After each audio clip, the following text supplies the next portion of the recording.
हरि बोल। राधे राधे। प्रिय भक्तों, आज का यह सत्संग केवल शब्द नहीं है, यह जीवन बदल देने वाला सत्य है।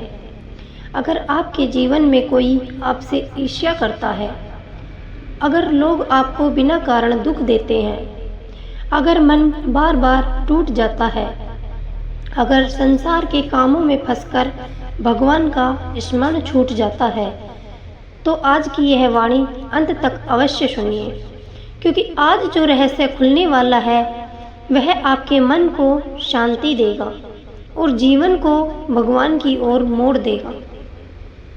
राधे राधे बोलिए और कथा का आरंभ करते हैं। ईर्ष्या करने वाला आखिर इतना जलता क्यों है? महाराज जी कहते हैं, ईर्ष्या करने वाला व्यक्ति दूसरे का उतना नुकसान नहीं करता जितना वह अपना स्वयं का पतन कर लेता है। जब किसी को यह दिखाई देता है कि ये व्यक्ति मुझसे आगे कैसे निकल गया, तब उसके अंदर मत्सरता जन्म लेती है और वही मत्सर धीरे धीरे उसके सुख, उसकी शांति, उसका विवेक सब छीन लेता है। आज पूरा संसार इसी रोग से पीड़ित है। अपने घर में सुख है, लेकिन पड़ोसी के घर में थोड़ा ज़्यादा सुख दिखाई दे गया तो इंसान अपने घर का सुख नहीं भोगता, बल्कि पड़ोसी के सुख का दुख भोगने लगता है। सोचिए, भगवान ने हमें कितना दिया, लेकिन हमारी नज़र हमेशा दूसरों पर रहती है। महाराज जी कहते हैं, ईर्ष्या बहुत बड़ी आग है जिसमें जलने वाला सबसे पहले स्वयं जलता है। इसलिए यदि कोई आपसे जलता है, आपका अपमान करता है, तो उसका बुरा मत सोचिए, उसके लिए भी भगवान से मंगल की प्रार्थना कीजिए, क्योंकि क्षमा करने वाला भगवान के सबसे निकट होता है। मंदिर बनवाने से पहले यह सत्य जान लो।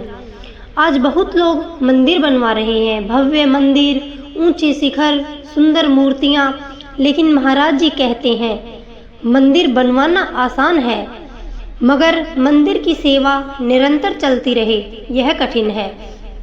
अगर भगवान को विराजमान कर दिया, लेकिन रोज आरती नहीं हुई, भोग नहीं लगा, जल नहीं चढ़ा, तो यह भूल बन जाती है। आज के समय में नई पीढ़ी देर तक सोती है। सुबह 4 बजे उठकर भोलेनाथ को जल चढ़ाने वाले लोग बहुत कम हैं। इसलिए यदि मंदिर बनाओ तो ऐसी व्यवस्था भी करो कि कोई पुजारी हो, नित्य पूजा हो, भोग लगे, आरती हो, तभी मंदिर सफल माना जाएगा। ऑफिस, व्यापार और भक्ति साथ साथ कैसे करें? बहुत लोग कहते हैं, महाराज जी, ऑफिस के काम में मन इतना लग जाता है कि भगवान का स्मरण ही नहीं हो पाता। तब महाराज जी की एक अद्भुत बात बताते हैं। वे कहते हैं, काम करते समय यदि बीच बीच में एक बार भी राधा बोल दिया और दिन भर का कर्म भगवान को समर्पित कर दिया, तो वही कर्म भक्ति बन जाता है। भगवान ने अर्जुन से क्या कहा था? मेरा स्मरण करते हुए युद्ध करो। युद्ध मतलब केवल लड़ाई नहीं, युद्ध मतलब अपना कर्तव्य निभाना। आप किसान हो, व्यापारी हो, ऑफिस में नौकरी करते हो, घर संभालते हो, अपने कर्तव्य करो, लेकिन भगवान को मत भूलो। सुबह ऑफिस जाओ तो भगवान को प्रणाम करके जाओ। काम पूरा हो जाए तो हाथ जोड़कर कहो, हे प्रभु, आज जो भी हुआ सब आपको समर्पित है। बस यही भागवत धर्म है। क्या एक साथ संसार और भगवान दोनों संभव है? महाराज जी कहते हैं, हमारा मन बहुत शक्तिशाली है।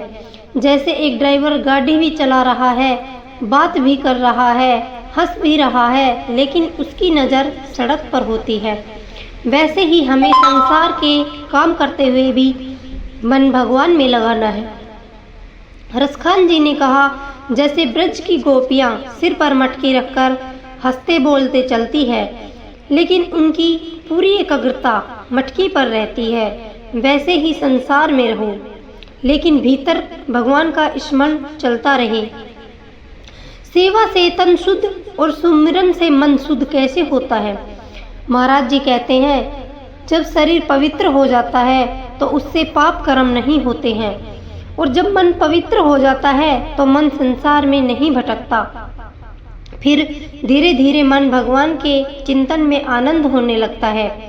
जैसे स्वच्छ जल में नीचे पड़ी वस्तु साफ दिखाई देती है, वैसे ही निर्मल मन में भगवान का स्वरूप दिखाई देने लगता है। दुख और अकेलेपन में क्या करें? महाराज जी कहते हैं, जीवन का सबसे बड़ा दुख अकेलापन है, लेकिन जिसने भगवान को अपना बना लिया वह कभी अकेला नहीं रहता। उन्होंने कहा, अगर भगवान का आश्रय ना लिया होता तो हमारी भी दुर्गति हो जाती। कष्ट आएंगे, अपमान होगा, लोग गलत समझेंगे, लेकिन नाम जप में बहुत शक्ति है। नाम जप इंसान को टूटने नहीं देता। मृत्यु का भय कैसे मिटे? महाराज जी कहते हैं, आज नहीं तो कल, कल नहीं तो परसों, एक दिन सबको जाना है। इस संसार का नाम ही मृत्युलोक है, लेकिन जिसने भगवान से प्रेम कर लिया उसके लिए मृत्यु भी आनंद बन जाती है। फिर वह डरता नहीं, बल्कि सोचता है, अब अपने प्रिय भगवान से मिलना है। क्या अद्भुत भाव है। लोग कहते हैं, गुरु किसे बनाना चाहिए? महाराज जी कहते हैं, गुरु केवल व्यक्ति मत समझो, गुरु में भगवान का स्वरूप देखो। गुरु साक्षात पार ब्रह्म है। यदि यह भाव नहीं बन पा रहा तो सीधे भगवान को ही गुरु मान लो। भगवान को अपना मार्गदर्शक बनाओ, नाम जप करो, कल्याण निश्चित होगा। भाग्य बड़ा है या कर्म? महाराज जी कहते हैं, भाग्य हमारे पुराने कर्मों का फल है, लेकिन भजन, तपस्या, नाम जप और भगवान का आश्रय नए भाग्य की रचना कर सकते हैं। इसलिए जीवन बदलना है तो नाम जप शुरू करो। माला जरूरी है क्या? महाराज जी कहते हैं, माला केवल एक साधन है, लेकिन नए साधक के लिए बहुत उपयोगी है, क्योंकि संख्या से जप करने पर रुचि बढ़ती है। धीरे धीरे नाम सांसों में बस जाता है। फिर बिना माला के भी भीतर नाम चलता रहता है।